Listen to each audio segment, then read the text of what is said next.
बजरी माफिया के बहाने कांग्रेस पर निशाना साध रही है। साफ साफ कह रही है राजस्थान में कानून व्यवस्था खत्म हो चुकी है। दरअसल कल राजसमंद के आमेठ में रेत माफिया ने एक युवक पर ट्रैक्टर चढ़ाकर हत्या कर दी, जिसके बाद से ही सूबे की सियासत गर्म है। सरकार नहीं है, राजस्थान के अंदर वास्तविकता के अंदर राज है, तो वो भू माफियाओं का है, बजरी माफियाओं का है, खनन माफियाओं का है, शराब माफियाओं का है, अफीम माफियाओं का राज है। और जिस तरीके से एक के बाद एक घटनाएं पूरे राजस्थान के अंदर हो रही है, कभी भीलवाड़ा के अंदर खनन माफियाओं के द्वारा आम आदमी मारा जाता है, कल भी राजसमंद जिले के अंदर आमेठ के अंदर आम आदमी मारा गया, उससे पहले धौलपुर के अंदर भी इसी तरीके से आम आदमी मारे गए। और सरकार आम आदमी की तो छोड़े, राजस्थान के अंदर अधिकारी भी सुरक्षित नहीं है। इन माफियाओं के ऊपर अंकुश लगाने के लिए चाहे वो पुलिस के अधिकारी हो, चाहे प्रशासनिक अधिकारी हो, चाहे वन अधिकारी हो, ये भी जब जाब्ता लेके कार्रवाई करने की कोशिश करते हैं तो ये माफिया इनके ऊपर भी हमला करते हैं। मैं तो इस कांग्रेस सरकार को, गहलोत सरकार को बिल्कुल फेलियर सरकार बताता हूं, क्योंकि आमेठ में जिस प्रकार की घटना कल घटी है और जिस प्रकार की घटना आए दिन हो रही है, कभी किसी पुलिस वाले को मार देंगे, किसी माफिया जिसको माफ देंगे, इससे सरकार चारों तरफ से फेलियर है। चुनावी साल है, लिहाजा अभी से दावे हो रहे सरकार बनाने के। बीजेपी नेता वासुदेव देवनानी ने कहा, बीजेपी ने विपक्ष का धर्म जिम्मेदारी से निभाया। उन्होंने कहा, जनहित से जुड़े मुद्दों पर बीजेपी ने सरकार को जनता की अदालत में बेनकाब किया है, चाहे वो रीट का मामला हो या फिर किसान कर्ज माफी का।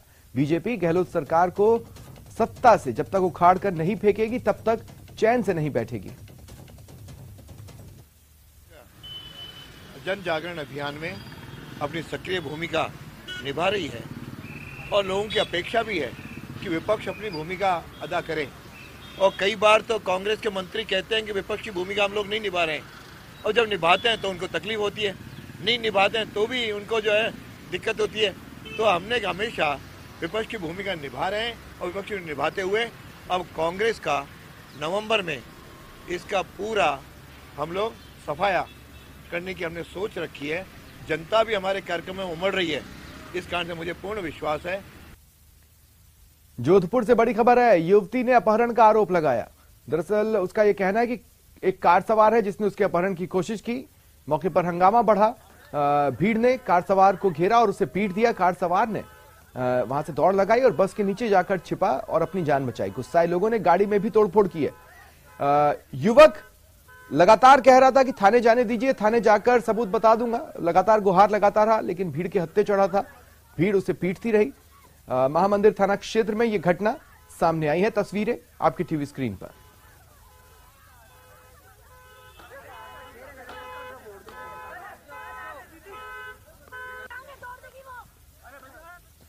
तकनीकी शिक्षा एवं आयुर्वेद राज्य मंत्री डॉक्टर सुभाष गर्ग ने भरतपुर विधानसभा क्षेत्र में बेमौसम बारिश और ओलावृष्टि से रबी की फसलों में हुए नुकसान का जायजा लिया। धौरमुई, नगला बिलौठी, करीब आधा दर्जन गांव का दौरा किया। अधिकारियों को निर्देश दिए कि नुकसान की गिरदावरी जल्द करवाकर रिपोर्ट राज्य सरकार को भेजें। उन्होंने किसानों को विश्वास दिलाया, राज्य सरकार की आपदा प्रबंधन योजना के तहत नियमानुसार मुआवजा दिलाया जाएगा। जिले और मेरे विधानसभा क्षेत्र में जो अतिवृष्टि हुई उसकी वजह से जो किसानों का नुकसान हुआ है, फसल खराब हुआ, उसको लेकर के आज ये मेरा दौरा रहा है, जिसमें जिला कलेक्टर के आलोक रंजन जी, प्रधान हमारे सतीश, सरपंच और हमारे पंचायत समिति सदस्य मनीष और सबके साथ हमने दौरा किया पूरे क्षेत्र का।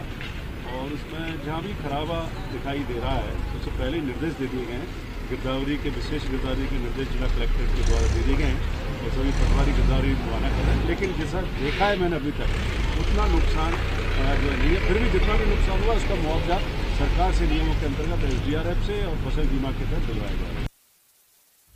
प्रदेश में अब हर जिला प्रदूषण मॉनिटरिंग सिस्टम से कवर हो गया है। इसके जरिए हर जिले में 24 घंटे प्रदूषण पर निगरानी रखी जानी शुरू हो गई है।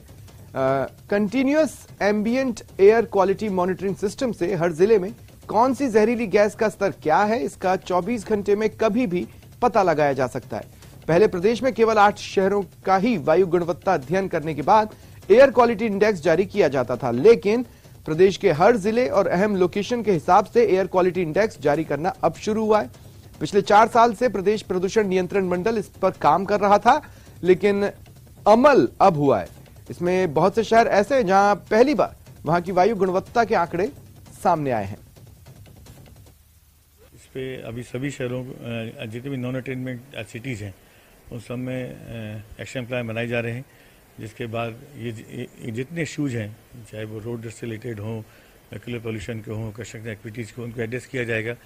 एक इंटीग्रेटेड एक्शन प्लान बनेंगे हर शहर में, जहाँ पे जो भी डिफरेंट एजेंसीज हैं जो उनके जिम्मेदार हैं वो सब मिलके इस पोल्यूशन को कंट्रोल करने की कोशिश करेंगे। राजस्थान का अब हर शहर 24 घंटे वायु गुणवत्ता की निगरानी कर सकेगा।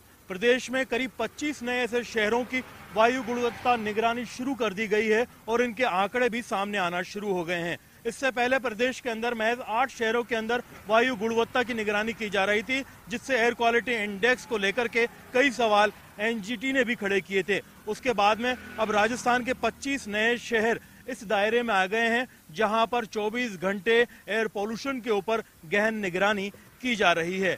शुरुआती जो आंकड़े हैं उनके अंदर अगर देखा जाए तो बाड़मेर के अलावा श्री गंगानगर, टोंक और दौसा जैसे जो जिले हैं वहां पर एयर पोल्यूशन बढ़ा हुआ सामने आया है। वहीं अगर धौलपुर, करौली और सवाई माधोपुर समेत झालावाड़ जैसे इलाकों के आंकड़ों को अगर देखा जाए तो वहां पर वायु गुणवत्ता अभी काफी शुद्ध सामने आई है। प्रदेश में पिछले 4 साल में करीब 60 करोड़ रुपए खर्च करके continuous air quality monitoring system लागू किया गया है। उम्मीद की जानी चाहिए कि इस सिस्टम के लागू होने के बाद में प्रदेश में हर बड़े शहर और हर जिले के अंदर वायु गुणवत्ता सुधार के लिए बेहतर काम किया जा सकेगा। कैमरा पर्सन यासीन के साथ में अरबाज अहमद, न्यूज़ 18 के लिए जयपुर से। जयपुर में एबीवीपी कार्यकर्ताओं ने प्रदर्शन किया, गांधीनगर थाने का घेराव किया, धरना भी दिया।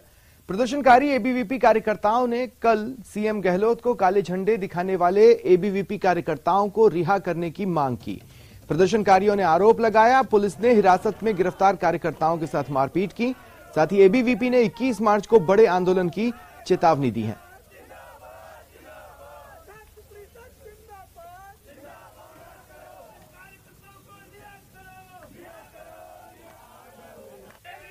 राजधानी जयपुर के गांधीनगर थाना इलाके के अंदर आज एबीवीपी के कार्यकर्ताओं ने थाने का घेराव करके पुलिस के खिलाफ और सरकार के खिलाफ प्रदर्शन कर रहे हैं। दरअसल इन कार्यकर्ताओं का कहना है कि राजधानी जयपुर के अंदर जब कल ये लोग मुख्यमंत्री को काले झंडे दिखा रहे थे, उसके बाद में इनके कार्यकर्ताओं को गिरफ्तार किया गया और उन कार्यकर्ताओं के साथ में पुलिस ने मारपीट की है। आप बताइए होशियार, क्या मांगे आपकी जिनको लेकर आप यहाँ धरने पर बैठे?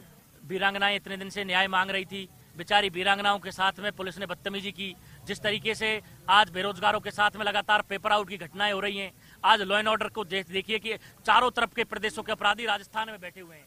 आज पूरे राजस्थान एक नंबर अपराधों की दृष्टि से बना हुआ है, लेकिन पढ़ने वाले छात्रों के साथ में पुलिस ने जिस तरीके से गंभीर संगीन धाराओं में केस दर्ज किए हैं, और दूसरी बात, एक अपराधी को ट्रीट नहीं किया जाता, उसे बदतमीजी से ट्रीट किया गया है। आपने गिरफ्तार किया, आपने मारा पीटा, जायज है, लेकिन जब गिरफ्तार के बाद में आपने जेल में अंदर उनके साथ में जो दुर्व्यवहार किया है वो बहुत ही निंदनीय है, और उनके साथ में जो बदतमीजी की गई है उसकी बात तो वो खुद ही बताएंगे। बिल्कुल कानूनी कार्रवाई की है, जिन्होंने कानून का उल्लंघन किया उसके संबंध में ही कार्रवाई की गई। मारपीट की जो बात है सर, उस पर कितना दम लगा? वीडियो में साफ है, जो खींचातानी हुई थी उनको साइड में हटाया था। बाकी प्रदेश में चुनाव नजदीक आते ही राज्य सरकार को अल्पसंख्यकों की शिक्षा को लेकर फिक्र बढ़ी है।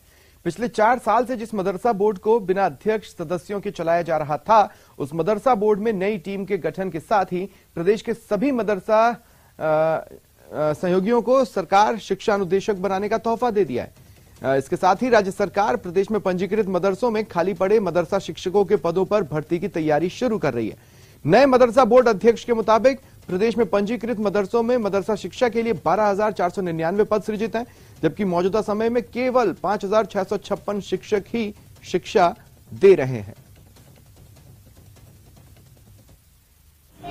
राजस्थान मदरसा बोर्ड के जितने भी कर्मचारी थे उनका लोकल कमेटियों से, मदरसा कमेटी से उनका अनुबंध था। ये पहली सीढ़ी है कि उनके तमाम डॉक्यूमेंट्स हमने स्क्रीनिंग करवाए हैं, उनका जॉब कार्ड बनेगा, उनका मानदेय 16,900 रुपये किया है। आगे की प्रक्रिया के लिए भी हम लोग प्रयासरत हैं कि राजस्थान मदरसा बोर्ड के जितने भी 5656 पैरा टीचर्स हैं, जिनका नया नाम शिक्षा अनुदेशक दिया गया है, उनको नियमितीकरण के लिए जो भी प्रयास होंगे वो मैं करूँगा।